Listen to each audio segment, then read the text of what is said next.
White heavy checkmark edition 7, the Blood Manuscript. The journal wasn't supposed to exist.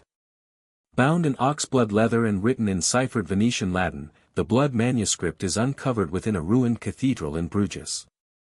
The ink? Human blood. The author? Unknown. The contents? A prophecy that mirrors the modern chaos Luca and Alessandro are running from, and toward. With Interpol on their trail and Mr. Grigori's name whispered from the mouths of priests and killers alike, the manuscript becomes more than a relic. It's a puzzle. A curse. And a confession, foretelling a betrayal from within the trio itself. As they decrypt its pages, one truth becomes clear: the past isn't history. It's prophecy, waiting to happen again. White heavy checkmark edition 8, the Grigori dossier. Building on the manuscript's prophecy, Luca and Alessandro uncover a secret war between two factions, one that protects the manuscript's truth, and one that seeks to silence it permanently. The so-called Grigori dossier emerges, a Cold War-era file detailing mind control, psychological operations, and artwork coded with frequency patterns. Luca is forced to align with an unlikely source, Elena, a rogue linguist and daughter of a former Vatican archivist, whose family may be directly tied to the bloodline mentioned in the manuscript. But as they follow the coded frequencies to a forgotten crypt beneath Sarajevo, someone else arrives first, someone who knows Grigori better than anyone alive. White heavy checkmark edition 9, the Basilica exit. The walls close in. After a near-deadly raid inside Krakow's basilica, Luca finds himself in possession of a key, an actual obsidian relic, fitting the description from the final pages of the Blood Manuscript. But this key unlocks more than doors. It triggers an ancient surveillance system buried beneath the church, revealing hidden rooms, scrolls, and the first sketch of the most Larsen painting ever made.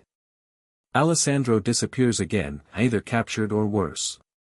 Vidar moves closer to global visibility, planning a ceremonial unveiling at the Vatican, where truth, myth, and modern power converge in a final confrontation set beneath St. Peter's dome. The clock is no longer ticking. It's reversed. White heavy checkmark edition 10, the Vatican unveiling. Art is not silent. It screams. And tonight, the whole world will hear it. With the most Larsen paintings set to be revealed at an unprecedented Vatican gala, the global elite gather under the guise of cultural unity. But beneath the marble and incense, ancient codes simmer, codes tied to a deathless order, papal secrets, and the hidden science buried within the brushstrokes of Da Vinci's lost twin works. Luca, wounded and running out of time, infiltrates the gala with Elena at his side, both carrying parts of the truth, neither knowing who will survive the final unveiling. Alessandro, believed dead, re-emerges, but with an offer that fractures their brotherhood, a trade for silence. He's been working both sides. For how long? And for what cause? The gala begins. The painting is unveiled. And what's hidden beneath its canvas changes everything, a map drawn in Renaissance blood, and the name Grigori carved into the back. In the final moments before the ceremony descends into chaos, one message echoes across the Sistine Chapel's encrypted broadcast. There was never one Most Larsen. There were two. White heavy checkmark edition 11, the Infernal Double. A masterpiece divided. A brotherhood shattered. A second canvas that should never exist. After the Vatican gala erupts in blood and betrayal, the truth begins to spiral. The Most Larsen unveiled was never the original. Hidden in the ruins beneath Castel Sant'Angelo lies the Infernal Double, Da Vinci's forbidden counterpart, a painting said to whisper madness to any who gaze too long. Luca is forced underground, hunted by Interpol and betrayed by those once loyal. Alessandro disappears again, but this time leaving behind a trail, cryptic verses, a vial of Renaissance ink, and the torn half of a manuscript, possibly written by Da Vinci himself. It speaks of a mirror world. A second creation, and a final experiment meant to test the soul. Meanwhile, Mr. Grigori resurfaces under a new name, funding a private expedition into a forgotten crypt beneath Venice, a location encoded within the infernal double's geometry. There, Elena uncovers the unthinkable, a ledger of names signed in blood, dating back to 1497, with her family name among them. The race begins, not for gold, but for truth. Truth that could destroy the legacy of the Renaissance. Truth that could rewrite the history of art and war. Truth that might end Luca and Alessandro forever. There is no salvation in genius. Only reflection, and fire. Edition 12, The Glass Funeral. Scene I, St. Stephen's Crypt, Vienna, midnight. A single candle burned at the edge of the ledger. Luca's breath hovered in the air, the crypt was colder than he expected, and quieter than death. The page is blank, he whispered. No, Elena said, her fingers tracing the dry parchment. It was erased. Behind them, the walls of the catacomb pulsed faintly. Hidden frescoes beneath centuries of dust revealed a shattered angel holding a mirror, broken through the eyes. They had come in search of answers about Alessandro. Instead, they found the ritual he left behind, Il funerale di vetro, the glass funeral. A Da Vinci-designed rite. One man. One mirror. One final truth painted over with silence. Scene 2, the Vatican, Reverse Wing Archives. Cardinal Sarno lit the match with trembling fingers. The file on Grigori's first death had been misfiled, or moved. In its place, a manuscript sealed in red wax, Progetto Ombra Undici, the 11th shadow.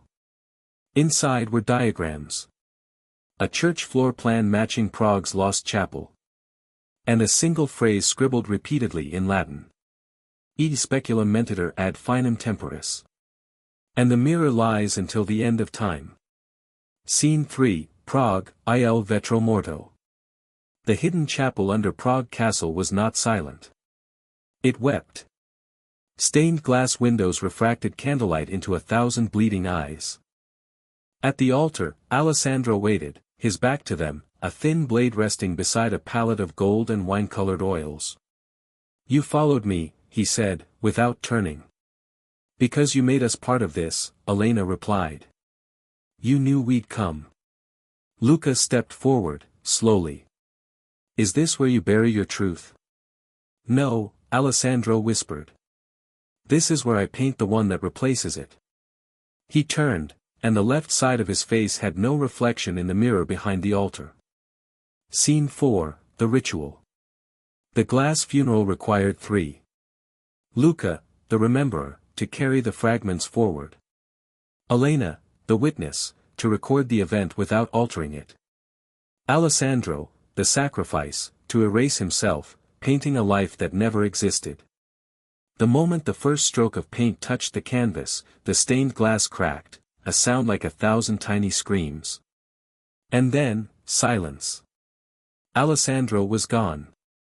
Only his brush remained, dripping blood into the wine. Final scene, a room with no reflection. Weeks later. Elena sits in front of a blank canvas. She tries to draw Luca's face, but can no longer recall the exact shape of his eyes. In the Vatican, a curator files a sealed envelope. Inside, a mirror shard wrapped in parchment that reads. Do not look. He is still inside. And somewhere in a storage facility in Trieste, a man who looks like Luca opens his eyes, but he doesn't remember his name. Edition 13, The Silence in Vermilion. Prologue, The Man in Trieste. He woke beneath flickering fluorescence. The room smelled of rust and lavender. No name. No sound. Only a mirror facing him, cracked in 3 places, with a smear of vermilion paint across the surface like a wound that refused to close. He tried to speak, but nothing came. The silence was inside him now. A tag on the floor, specimen number 13, Vermeer Initiative. His fingers were stained red. And on his wrist, burned into the skin, the sigil of a Venetian lion, missing its tongue. Scene I, Paris, Musée de l'Ombre. A forbidden museum not listed on any registry. Elena paced before an installation called The Mouthless Saint. She hadn't spoken since Vienna. The director approached, a woman dressed entirely in black satin and pearls shaped like bleeding eyes. "You've seen the ritual," she said. "But have you heard its echo?" Elena looked at the painting again. There, behind the holy figure, in the barely visible background, was a trio of shadows. One with a lion's head. One with a silver chalice. One holding a mirror reflecting nothing. Elena whispered her first words in weeks. "Luca's not dead. He's erased." Scene 2, Lisbon, the Echo Room. Mr. Grigori stood alone in a soundproof chamber, reading a transcript from Operation Vermilion. Subject 13 recovered. Memory compromised. Reflection damaged terminal. No vocal retrieval. Grigori lit a cigar. They broke him on the mirror. He said to no one. A voice answered from the dark, "No." They hollowed him. A girl stepped into the light, the same child from Florence, the one who once drew spirals of blood on gallery floors. She was older now. She held a small audio recorder. "Play it," she said. The tape clicked. Luca's voice came through, flat, broken, looping. "I am not Luca. I am not Luca. I am the frame, not the art." Scene 3, the Chapel of Vermilion Saints, Madrid. Elena found the chapel through coordinates hidden in Alessandro's old sketchbook. The chapel had no altar, no pews, just mirrors suspended in air by threads of gold. Each mirror reflected a different version of her. Laughing. Crying. Dead. Pregnant. Blindfolded. Armed. She stood before the central mirror. Nothing stared back. From the shadows behind her came a voice, his voice. "Elena." She turned. The air cracked like glass, and from the mirror behind her stepped Luca. But not as she remembered him. This Luca had no voice. Only a brush, and a wound across his chest stitched with piano wire. He reached out, and in his hand was a note, blood-written. He never left the mirror. Final scene, Venice, underwater basilica. The storm raged above. Elena, Grigori, and the silent Luca descended into the sunken basilica beneath Venice, guided by flickering red lamps and Latin carvings. The walls depicted scenes of the 11th shadow, then a 13th mouth, and finally, the word that ends the world. They reached the sanctuary. There, submerged in crystal, was Alessandro, eyes open, lips parted as if frozen mid-sentence. Elena held the mirror up. Luca's reflection didn't match him anymore. It was screaming. She turned away. And then the sound came back. All at once. Echoes. Prayers. Screams. Music. Memories. Luca fell to his knees. His mouth opened. From the void, he spoke his first words. "I remember. Everything." A crack split the mirror. The waters began to rise. Edition 14, The Word That Ends the World. Opening epigraph, Vatican Archive, restricted.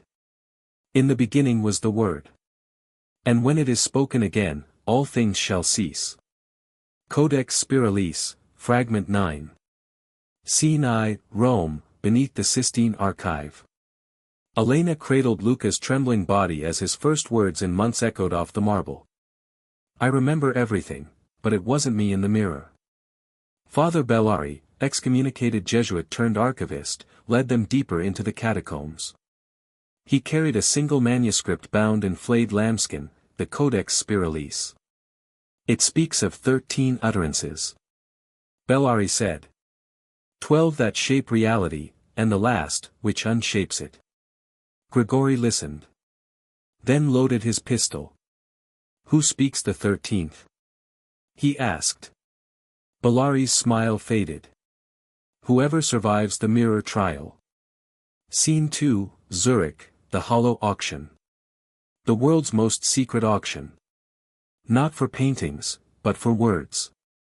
Single words. Cursed words. Forgotten names. Sentences last spoken before entire cities collapsed. A word sold for $9 million.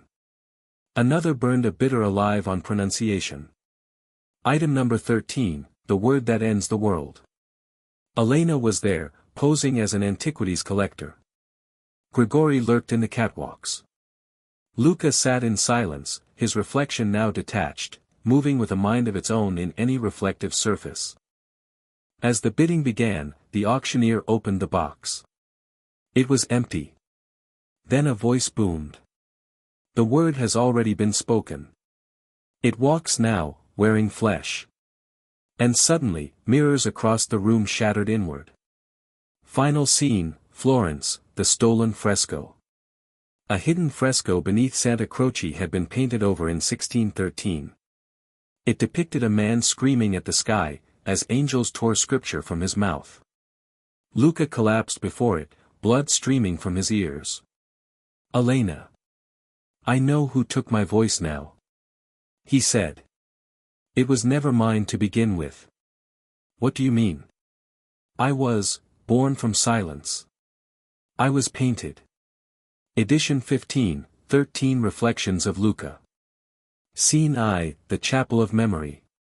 Luca stood alone. 13 mirrors surrounded him, each showing a different version of himself, all twisted by time, trauma, and truth. One version held a brush. One, a blade. One, nothing at all, a hollow shell. The final mirror was blank. He stepped toward it. It showed her, Elena, weeping, holding the first draft of a manuscript she had never written, the Blood Manuscript. It wasn't just his life being rewritten. It was theirs. Scene 2, Portugal, Convent of the Burned Tongue. Grigori interrogated an ancient nun, Sister Veronica, whose vocal cords had been branded shut after uttering part of the forbidden word. She handed him a drawing. It showed Luca, painted centuries ago, in a crowd of witnesses to the crucifixion of language itself. Beneath the painting, Il ragazzo senza suono.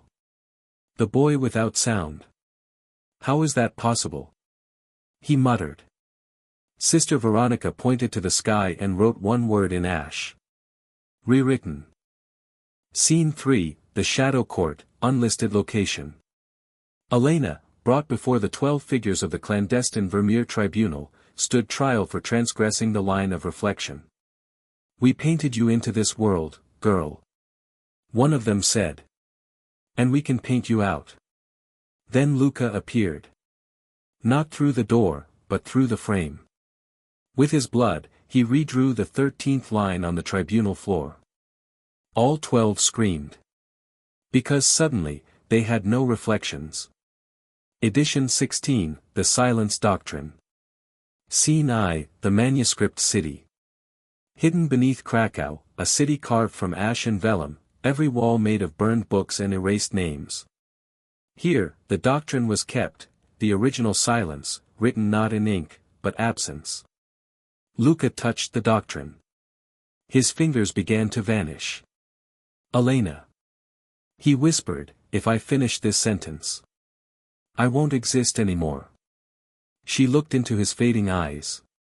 Then don't finish it. She begged. Let the silence win.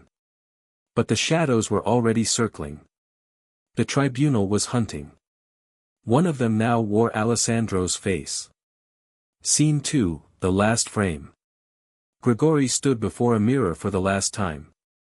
He lit his final cigar, staring into a frame that showed a world undone, fire raining, oceans upside down, Elena screaming without sound, and Luca painting the sky shut with black strokes. Damn beautiful, in a way. Grigori said. Then shot the mirror. It didn't break. Instead, the mirror bled. Closing passage, the word reborn. Elena found Luca in an empty room in Prague. He had painted nothing, a canvas so pure and blank it hurt to look at. "I've written the last sentence," he said. "What does it say?" He smiled. "We are all shadows dreaming of being spoken." And the world blinked. Edition 17, The Painter Must Die. Setting, Lisbon. A crumbling cathedral by the sea, known to house the unseen archive. Opening scene, Luca awakens on a gallery floor, blood on his hands, but no memory of the last 3 days. A canvas beside him pulses with warmth. Plot. A coded telegram arrives bearing a chilling decree from the tribunal. The painter must die to preserve the final frame. Luca is declared a living anomaly. His existence has bled through the veil. And each moment he breathes, he destabilizes the balance between creation and collapse. Meanwhile, Elena discovers the draft book of Mirosh, an unfinished manual said to contain the instructions for memory. Every page she opens brings a vision of what never happened, or is about to. Twist. The Blood Manuscript speaks aloud to Luca for the first time. In a voice eerily familiar, it whispers. "I was not written, I am writing you." Edition 18, Saints of the Forgotten Verse. Setting, a forgotten monastery beneath Alexandria. Plot. Elena, now bearing the markings of the draft book on her skin, ventures to uncover the identity of the original word keeper. The one who designed the metaphysical laws of painted reality. Luca flees from assassins sent by the tribunal. Grigori re-emerges, wielding a relic, the palette of silence, which allows him to erase spoken words from memory and record them only on canvas. He offers Luca a bitter truth. "You were not born. You were the punishment for a failed prophecy." Subplot. Elena receives visions of multiple timelines, one where she and Luca rule the tribunal, one where she kills him, and one where they vanish into myth. Edition 19, The Spiral Frame. Setting, Berlin. A secret auction where metaphysical relics are sold, not for money, but memory. Plot. To stop the tribunal, Luca and Elena must purchase the spiral frame, a cursed artifact that lets one rewrite history through symbolic death. The cost, Elena's memory of her father. The Blood Manuscript begins leaking pages across cities. People who read even a fragment fall into a trance and begin painting, scribbling, or carving visions of a crimson eclipse. Grigori finally confesses. There were never two sides. Only two outcomes, silence or story. Twist. The tribunal's leader is revealed, the archivist, a blind woman with no voice, because she surrendered her tongue to write the Blood Manuscript centuries ago. Edition 20, The Frame Will Break. Setting, Rome. The ruins beneath the Sistine Chapel. Plot. A final gathering is held. Every surviving character from previous editions is drawn, against their will, to the chamber of the last draft. There, beneath layers of buried frescoes, lies the truth. The world is not built on truth. It is built on the belief that truth was once spoken. Elena confronts the archivist.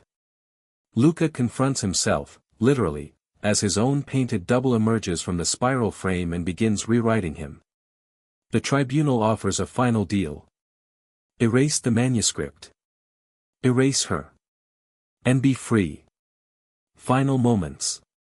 Luca chooses not to erase, but to paint Elena anew into the spiral frame, making her the only immortal memory in a dying world.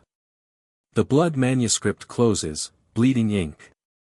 The tribunal collapses. Silence spreads. A new page opens, blank. Elena stands alone in a void. She speaks the first word. Remember.